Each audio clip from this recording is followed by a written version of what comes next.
Stop my video.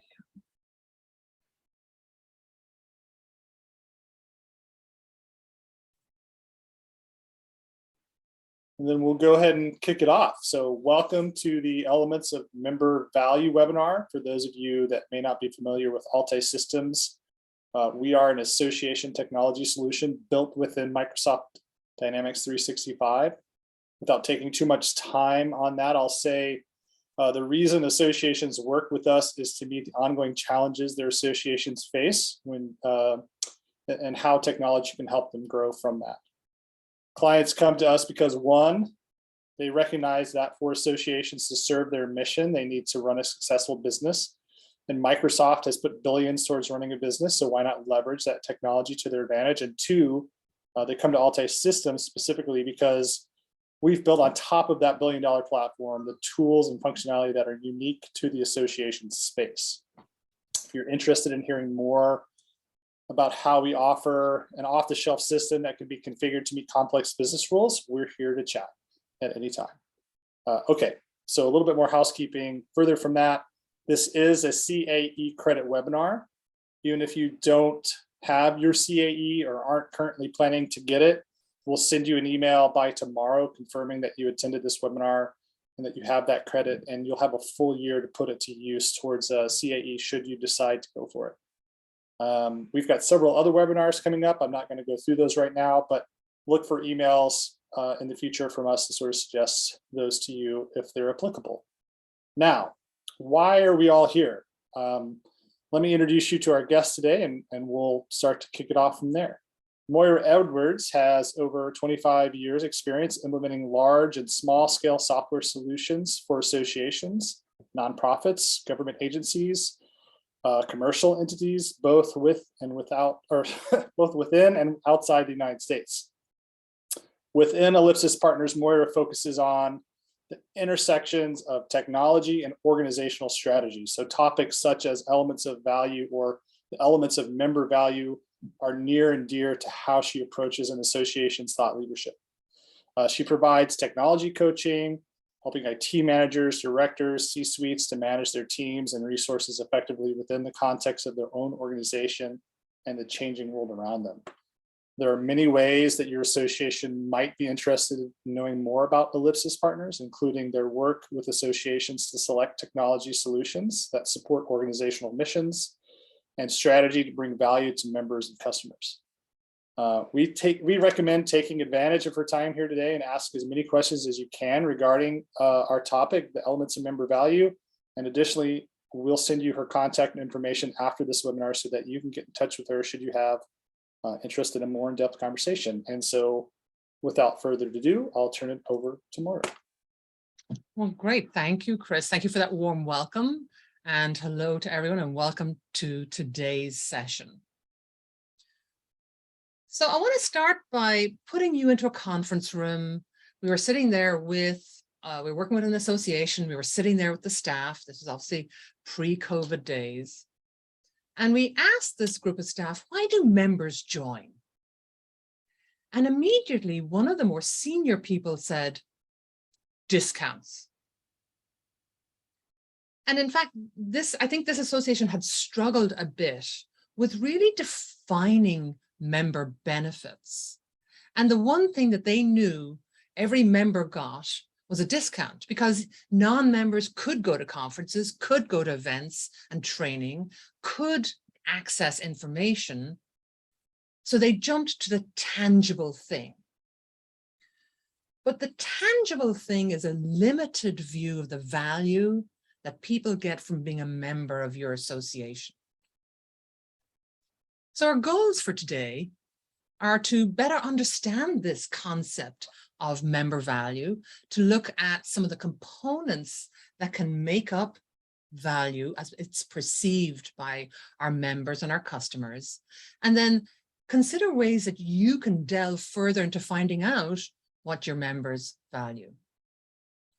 What was particularly striking about that organization and the staff believing that discounts were the main reason for joining was that the members had a completely different perspective. We had the opportunity to talk with the board, And we asked them, why are you a member of this association?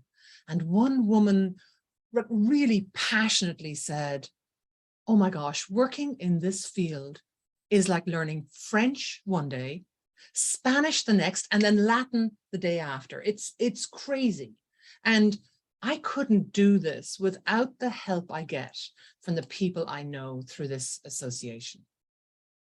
So her perception of the value of membership wasn't anywhere related to discounts, not even to the training or the events.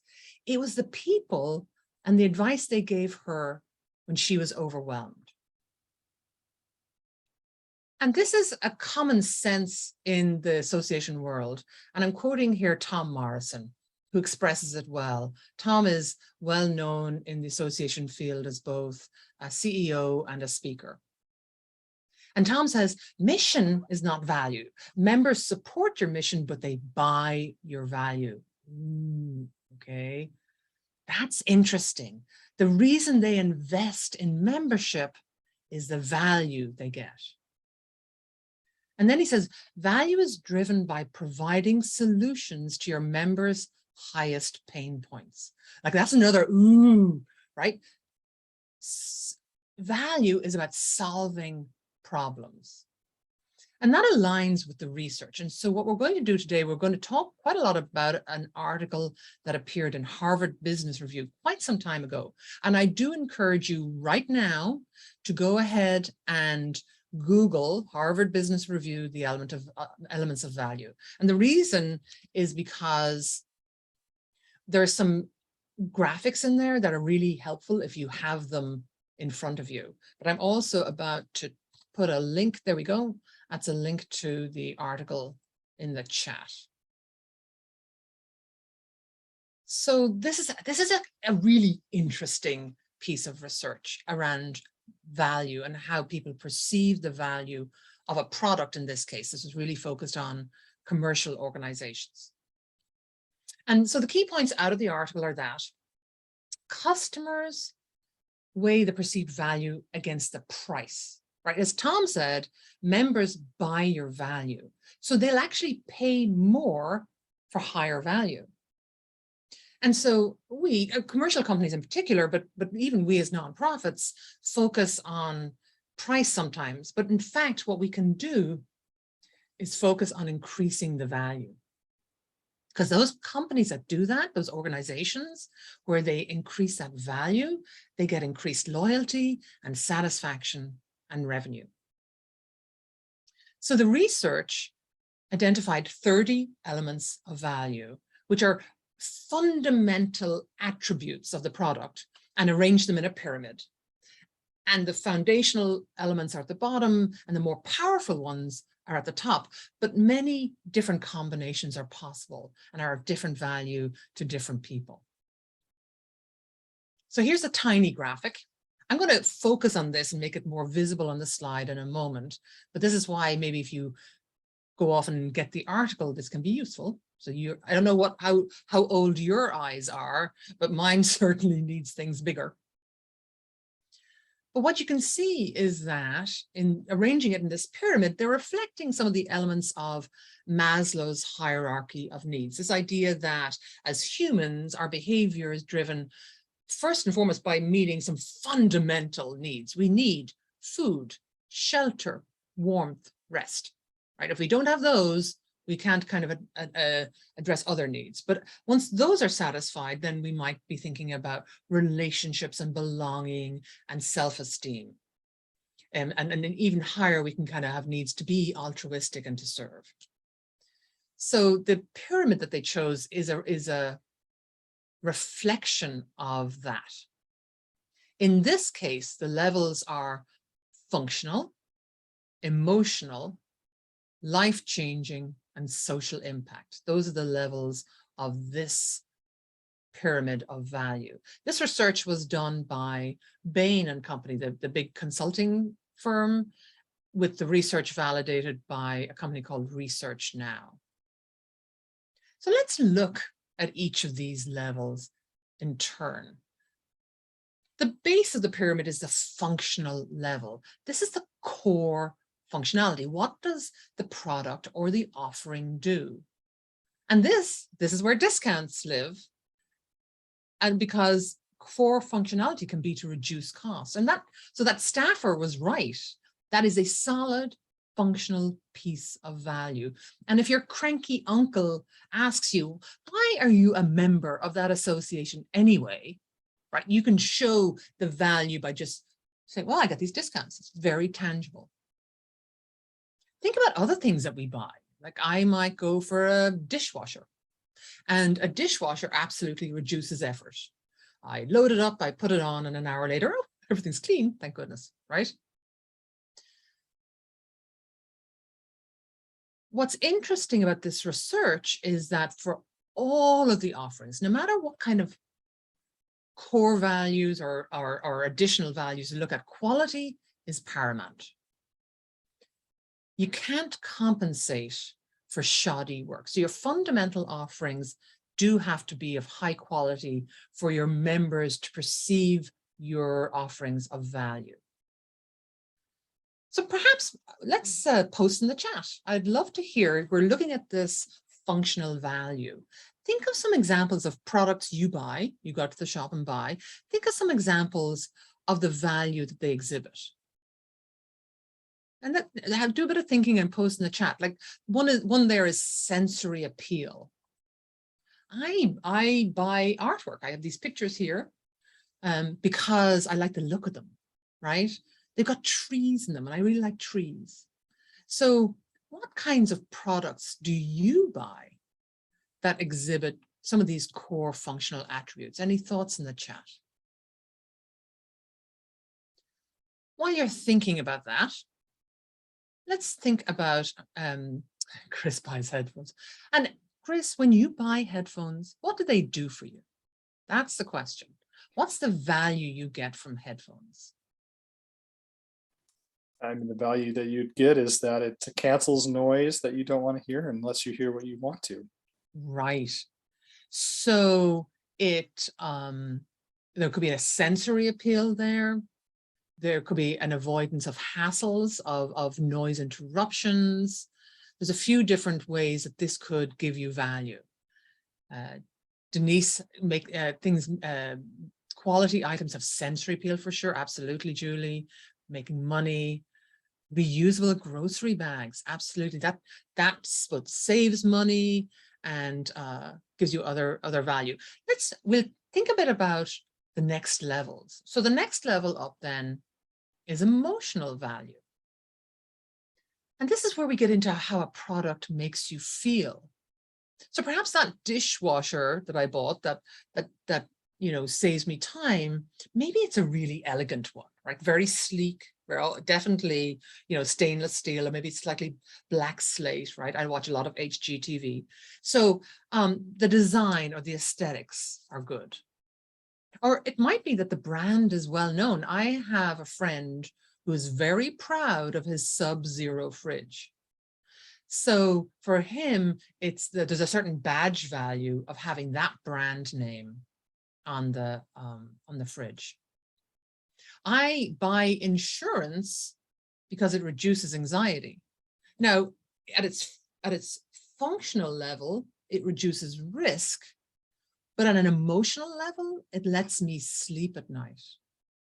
So I'm interested, as we now think again of some products, what are products that give you an emotional value? If you subscribe to Netflix or you buy an Apple Watch, what's the emotional value? Elena, yeah, like books, like when you read a book, what emotional value do you get from that? Maybe it's fun and it's entertainment.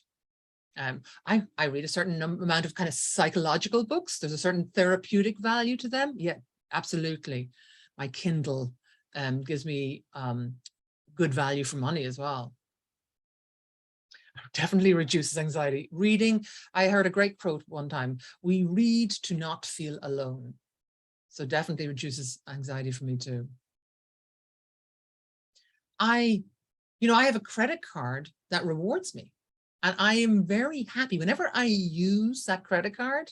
and I know that I'm getting a few more points to my next flight, that's a satisfaction. That's a feeling above and beyond simply the transactional level of using a credit card. So now we move on to the top levels of the pyramid, and these are kind of interesting. Life-changing value and social impact value. When your life is different because you purchased that product. Like a lot of people purchase a Fitbit because it gives them the motivation to get up and move. It doesn't always work, but it is certainly better than if I don't wear one at all. I'm a member of some groups that really help me with like self-actualization. Like Toastmasters. I'm a member of Toastmasters because it helps me get better at speaking, which helps me do what I'm doing now, which I love doing. So it helps me be who I want to be in the world. And at the very top, self-transcendence, like rising above your own needs and your own kind of value to a value that is greater than us as individuals. Now, that's not that common in the commercial world, but in the nonprofit world, absolutely.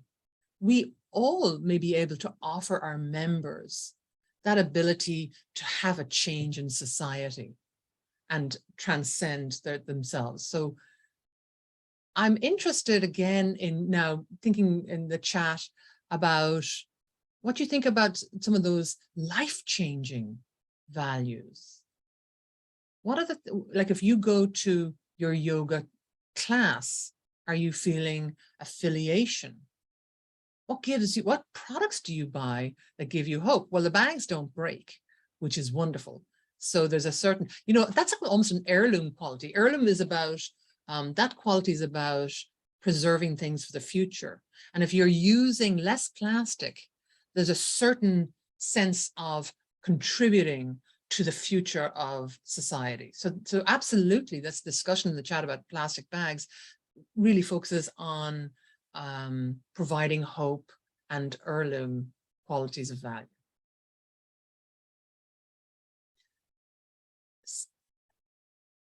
So this is back, I'm afraid, to a tiny version of the pyramid again, but I wanted to show you, this was an example of how we use this with an association of scientists in healthcare. So these are people who typically, there might only be one of them in a hospital or in a healthcare setting. So they really looked their association for many benefits and many aspects of value. Their association informed them. It provided vetted information, so it was high quality information. It connected them to others in the field, like functionally, they were able to meet other people in their field.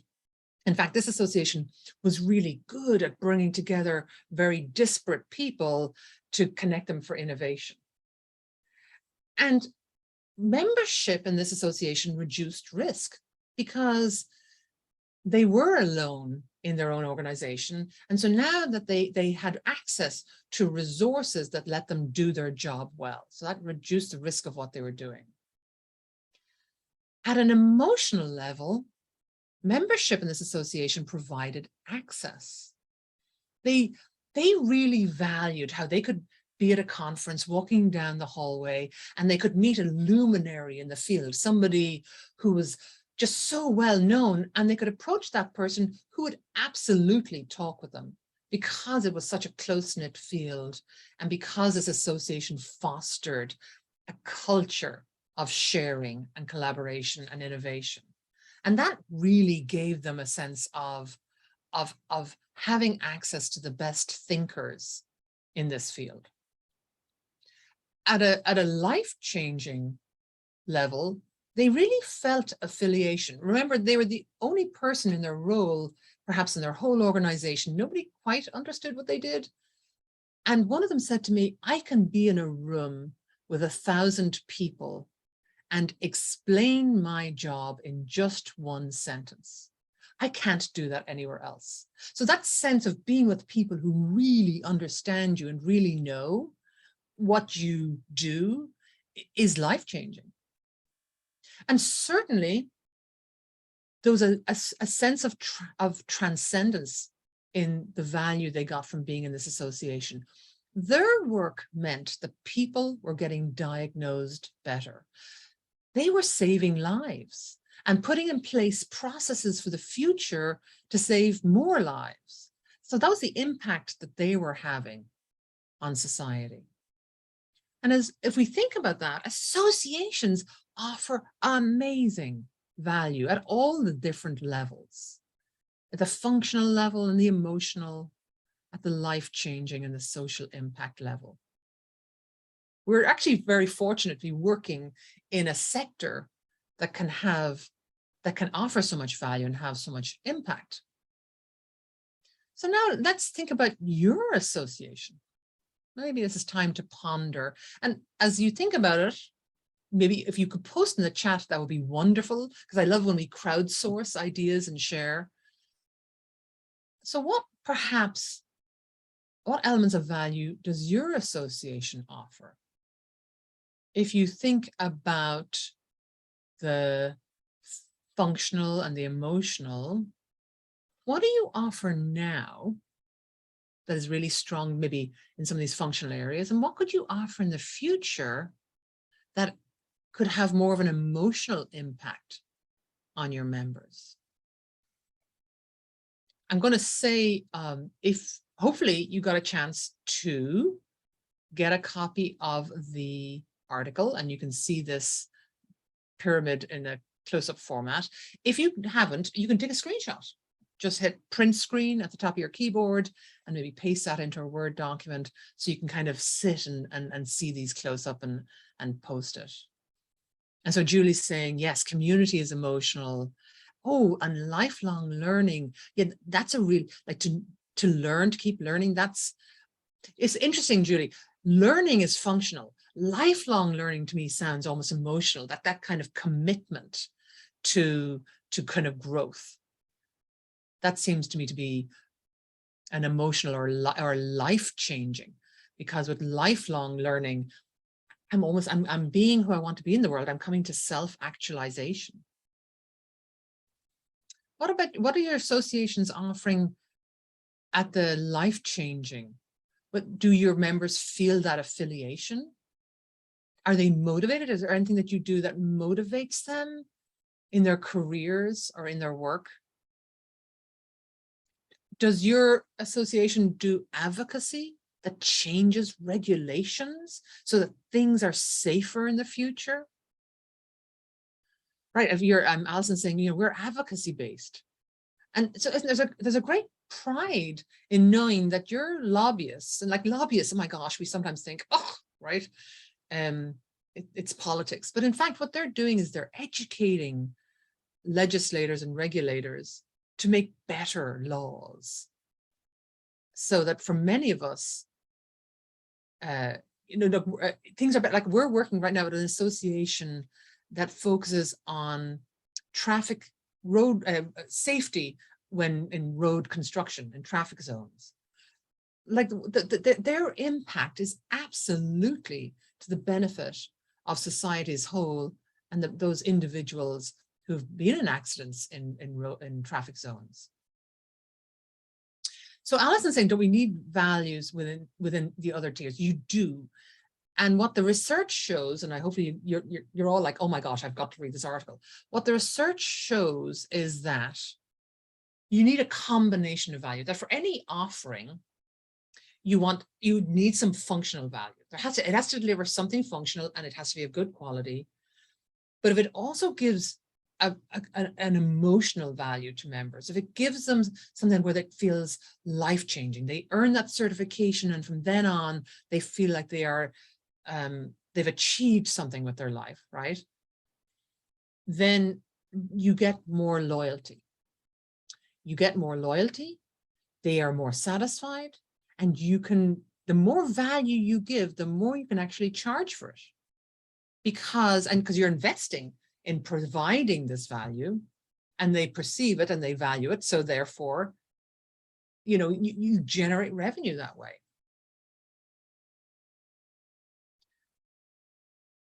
So, and Alison's talking about working on the value proposition to prospective members. You're absolutely right. Like just saying this is the right thing to do, you know, this is advocacy, you know, that isn't enough to bring people in. You absolutely do need to, oops, sorry, I'm going to go back, have functional. There needs to be tangible, but there needs to be emotional, and there needs to be some element of life-changing or social if you want to hook your members in and keep them tied to you. I worked with an association and we offered a software service to our member institutions, and it did a lot for them at the functional level. It reduced effort, it avoided hassles, it connected them to customers, but also it gave them access to those markets. It made it easier, and they felt like they were part of a larger community in offering it. And you know, it was about preserving, for many of them, it was about preserving their institutional heritage for the future. And there's a lot of reasons that they use that service. And so the more elements of value, you will never have one service that has all of them, but the more you have a combination of these different types of value in what you're offering, the more engaged your members will be. Because the really question is, does your organization recognize your full member value? And I wonder now, I mean, you know, you're talking about trying to develop your value proposition, which means you're probably trying to articulate this. And the question is, are your staff, do they recognize the additional value that you provide, or are they stuck perhaps in the tangible, in the functional? So the organization I was talking about at the very beginning, where one staffer said, oh, it's about discounts. We worked with them to do an analysis of members by stage. And what's interesting is that the value proposition changes over time. So for this particular organization, when they became members, you know, this was just a career. This was a job that they had gone, you know, this looked like a good career. But they were very interested in learning practical things. They were earning their certification, and they were looking for people who kind of understood what they're going through, but a lot of teachers, right? And because what they were trying to solve was the problems right in front of them. They were in the job, they had things to do. And so if they were leading, it was really within their organization. They were getting promoted within their department. But if they stayed for some time and were still in the association, after about 4 to 10 years, well, you know, this is a profession. They began to kind of be proud of being a part of this group, of this profession. And now they were thinking, they needed solutions to problems, but they needed insights. They were looking perhaps for people who could see beyond just one organization, because now they were thinking about strategic problems. Why does this happen? Okay, this is a problem. We need to solve it. I wonder why it happens. Has anyone else faced this? Why is that happening in your organization? And if they're leading in your association, perhaps they're leading at committee level and they're giving classes. And then interestingly, if they stayed for a long time, if they're there 10 or more years in this association, then it was a calling. You know, some of the best people in the world work in this field. And now what they're looking for is wisdom, right? They're looking for wise peers, people who understood this at a national level, because now they're thinking about systemic problems, right? Not only why does this happen, but why does this happen on a global scale? And so if they're leading, they might be leading within your board. So this tells you that what they perceive as value is going to change over time as they progress in their careers and in their membership of your organization. So you, as an association, have to bring your members into focus. You have to get to know them at this level of detail. So what we have to be willing to do is to get to grips with the details. And you have a lot of information. You have data in your AMS, in your learning management system, on your website about who your members are and what they're trying to do. But some of the most eye-opening things I ever did was to visit our members and do site visits to the institutions. Oh my gosh, like watching them, like literally have to walk from one office to another to get something done, or looking at the aging computers sitting on their desktops. And I really began to recognize some of the barriers that they were facing. And if I couldn't visit them, I would call them up and we'd do conversations. And those again would be those would be ear opening about the barriers and the problems they were facing. Because remember, value is about solving problems. So how do you find out the problems your members are having?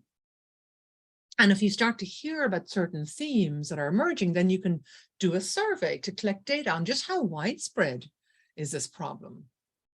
And if it is widespread, then you can do a focus group to dig in, more than one focus group, to dig into what are some of the nuances? Are you all facing the same problem? How is it different for people in different situations? And then ultimately, you can start to bring that together into personas, member personas. Because, you know, sometimes if we're a national organization, even some of the larger states, we have thousands of members, right? And they can be this faceless mass out there. And so personas help you put a face on your members, and we begin to think, what do they need? What's functional? But how will they feel? How will their lives be changed if we do this thing, if we offer this service? So another leader in the association field is Glenn Tecker, who's the head of a consulting company. And I love this insight of his. He says engagement is not just an interaction or a transaction. Those are acts of participation. Engagement is actually a feeling.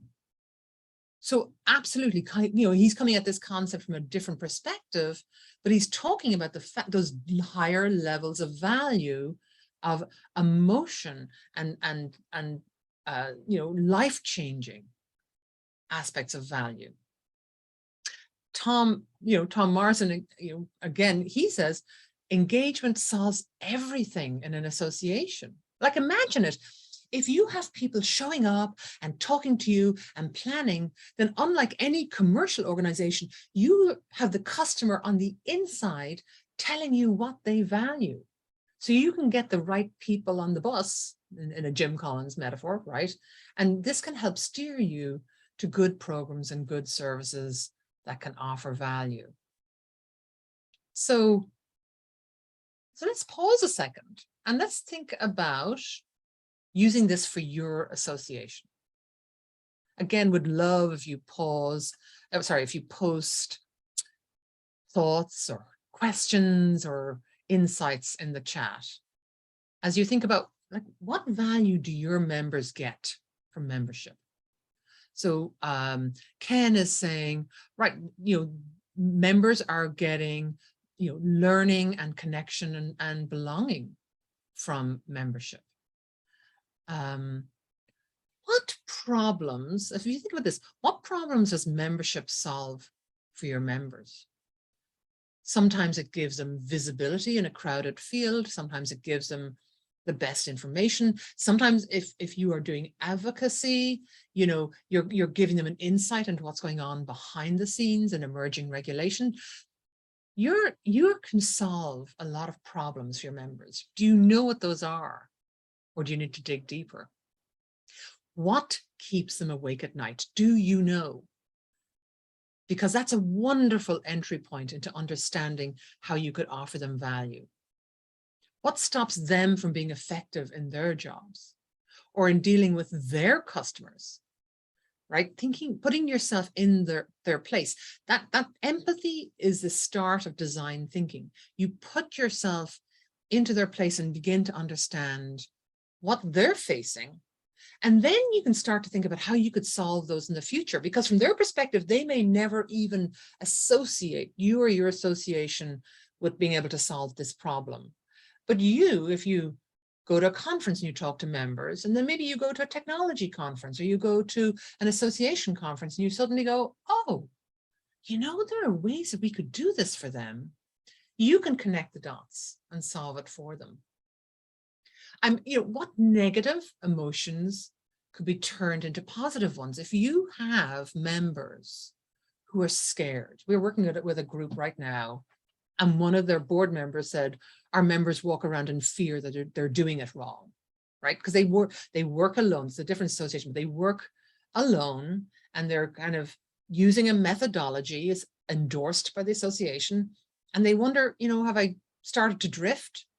Well, could you change that fear to reassurance that yes, they are using the right methodology? If they're feeling isolated, could you have them feeling belonging or community, as we're talking in the chat there? If they're feeling uninformed or clueless, can you change them to feeling savvy and confident? What way can you change those feelings?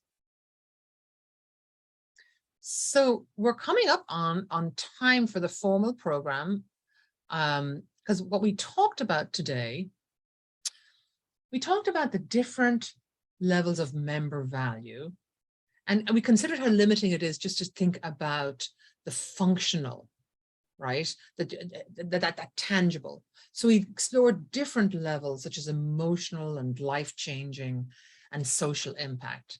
And perhaps we helped you think about new ways that you could offer member value. And so, but I don't want to stop here. I mean, I do want to, I actually want to know, I would want to have a discussion, and I know it's difficult in chat, but I would really be interested in any thoughts that have come out of this session, any ways that you're beginning to think about new ways that you can offer value. So if you do have some insights that you've been maybe writing down in a piece of paper, we would really appreciate it if you would share those. Chris, let me check with you. Are there any questions coming in? And is anyone posting questions in the? Not yet, but I will say that if we also do have the ability to let participants speak. So if you raise your hand, if you look at the bottom, there should be a raise hand function. I'll grant you permission to speak, and you can ask your question live. I had a couple of things I wrote down. I'll sort of actually start from the most recent. Was I really enjoyed that quote, engagement solves everything in an association as well. I thought that was really sort of a crucial sort of way of thinking. But what does somebody here in this webinar do if they lack that engagement and they still want to try to figure that out? What do they do to sort of help bridge that gap? To me, it's about gathering information from your members directly. And so if they're very engaged, they're kind of coming to you with that knowledge. Mm-hmm. But when I've been the chair of the Tech Council for ASE, and I needed to gather information about technology changes associations are facing, to reach out to people individually. The power of the personal ask. If you put out a call that goes out to all members and you're looking for, tell us what problems you're facing, you don't get a great response rate. Maybe you do, but so often you don't. It just sits there. It's this question that sits maybe in your community and nobody answers. But if you write an email and you say, Dear Joe, I know that you work a lot with this particular type of, area of our work. And I'd really love to know, how does that work for you? Maybe we could set up time to talk. And then you talk with Joe and you say, what problems do you face? Joe will tell you everything. And when you're doing that kind of work, 10 interviews, when I used to do this within an association and I needed to figure out a new product or new offering, I would talk to up to 10 members. And I would spend 20 or 30 minutes on the phone. So in 5 hours, I would have gained some amazing insights into the problems they were facing, the barriers they were facing, the frustrations, the things that didn't work and how they interacted with us, the things they didn't think we were doing well, and therefore the ways that we could improve and solve our offerings and offer better value. So I think that's a way to start generating engagement too. Chris, does that make sense? Does that kind of answer? Absolutely. I think that's a really Great answer. Allison here has raised her hand, so I'm going to hit to allow her to speak to see what's question she has. Hey, Allison, great to have you up with us. Hi, thank you. This has been great. So I'm new in my role here at the Pet Advocacy Network. I'm coming from another trade association that I was there for 6 years. This is my first advocacy-based membership organization. And like I mentioned in the comment, a lot of what we do is that touchy-feely, it's the right thing to do. But I'm having a tough time, working through, what physical things, that tangible thing we can give to members. I mean, what I keep coming back to is that increased efficient communications. And is that something to really kind of work on as a value? We are the aggregator of information. Right. When I've worked with organizations that were very advocacy based, one of the things they offered sometimes was an what they called insider baseball. Like, if you're outside the organization, you may not know. So the advocacy you do benefits everyone, right? So that's a problem. Whether you're a member or not, the advocacy results benefit everyone. But maybe you don't get to know about things before they happen. Maybe, if you're on the outside, you don't know what's coming down the pike. So there's that sort of ways that advocacy can have tangible benefits. Sometimes there's, when you say it's the right thing to do, you can often turn that into a what's in it for me as well, which is, it's the right thing because it's like an heirloom value. I'm now preserving the environment, the profession, for the future. We're going to make things better for the future. And that's what that heirloom value is. Like, it's life-changing for me to know that I'm contributing to a better future. Does that help at all? Because it definitely does. I know the insider point of view is definitely a different way to think about things, and as well as that ability. I think for us, we have really great staff of lobbyists here, working hard day in and day out to track lots of legislation. That aggregating thing, I think, is something we could turn into a member benefit. Like, we'll save you the time. Oh Here's my what you gosh. need. First of all, government relations people are always the best dressed in any organization I go to, right? They're snappy and they have the best insights. So, offering access to them is a huge value because you're going right to someone who knows. So giving in some ways, and a lot of organizations do it through maybe a blog that you're, or even the tweets that your government relations people send out. But knowing that you have access, so that was one of the values there, access to what's going to happen. And these experts, yeah, that's big.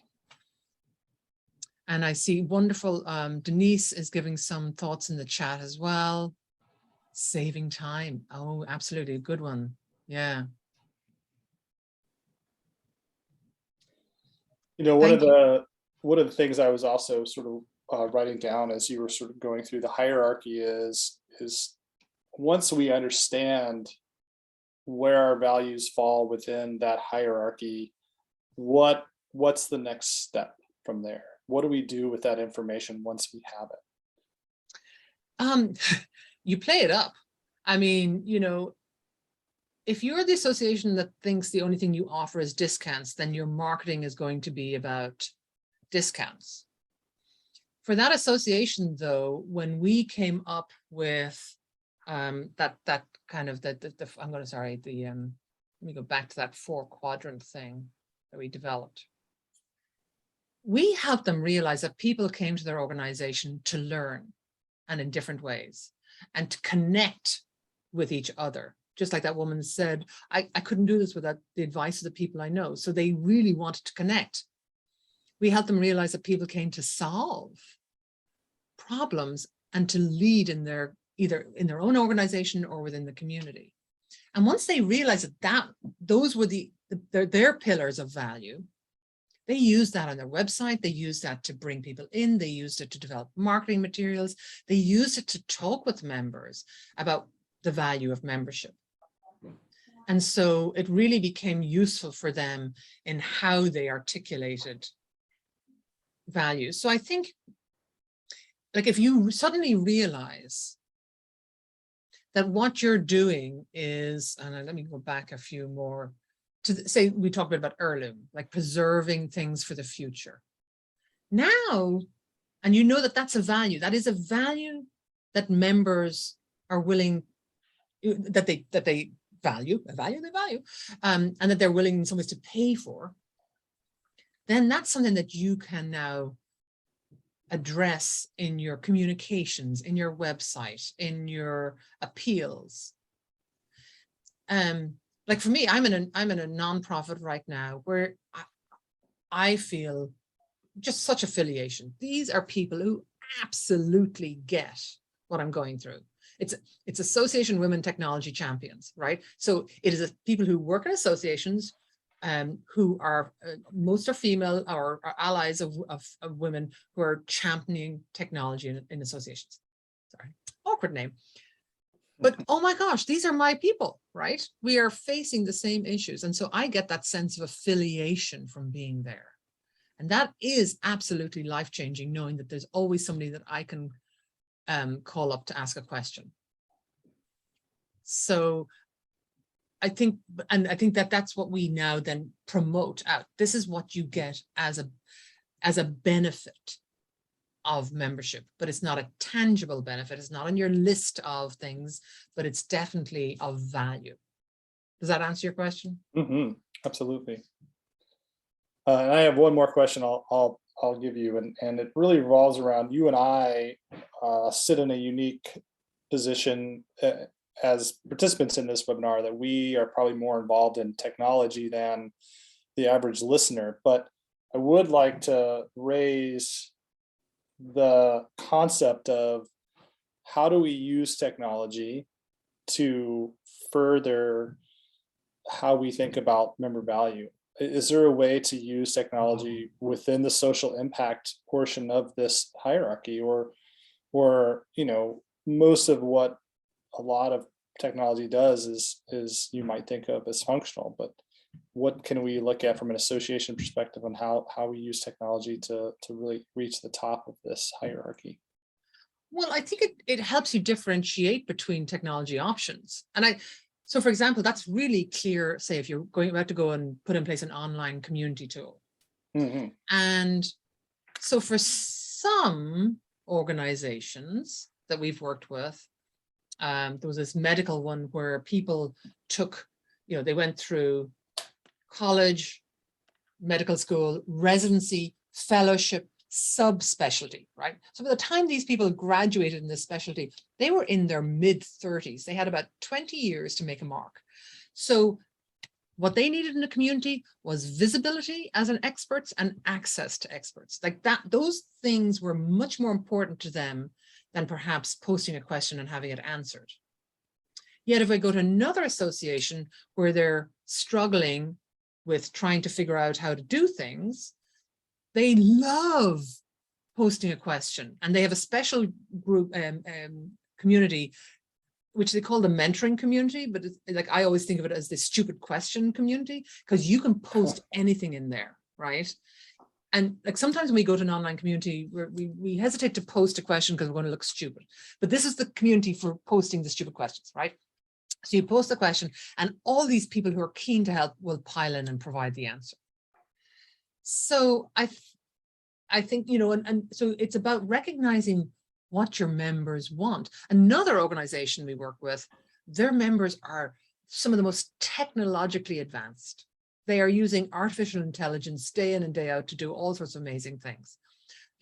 So they're curious and they want to figure things out. So their online portal has to really serve up things to them that satisfies that curiosity. So I think once you get an understanding of what your members value, that actually translates into requirements for software, right? It translates into making sure that the technology you put in place really serves up the value that you need, serves up. If people come to you for online learning, your LMS needs to be amazing. But if they come to you for advocacy, then maybe your grassroots tools need to be amazing. So that awareness of why you exist and the thing you do best in the world, back to Jim Collins again, helps with technology selections. I love that answer. That's fantastic. So I think we're probably coming up close to time. This is such an interesting topic. I would love, I'm going to put I know you're going to send out my information, but I'm just putting my email address in the chat because there's an awful lot of L's in Ellipsis Partners, and it's very easy to misspell. So I just wanted, if you, to put my email address in the chat, and do reach out and talk some more. It would be fascinating. Yes, well, we really appreciate your time on this subject. I know I found it fascinating. I hope that our audience did too. We had great retention throughout the entire hour. So we really appreciate you coming and speaking with us today. Excellent. And so how do people earn their CAE? That's always a good thing at the end of a session, right? A great question. By sticking here to the end. I think that we had 99% of our audience stuck with us the entire time. So we typically, that's a great metric. Yes, I agree. So we typically look at it from the perspective of how long you've been on the webinar. Did you earn it? But everybody, it looks like, stayed here to the end. So that email will go to everybody that was here today, and it'll get your inbox. If you haven't got it by the end of the day tomorrow, please send us a note, and we'll make sure it didn't get misplaced. You get your CA by joining Great Learning Opportunities. I love talking about these interesting things. So I'm thrilled that you made it today, and that you're earning a CAE credit for it at the same time. Win-win. Absolutely. All right. I guess at that, we'll say goodbye. Thank you. All right. Thanks all. Thanks, Chris. Mm-hmm.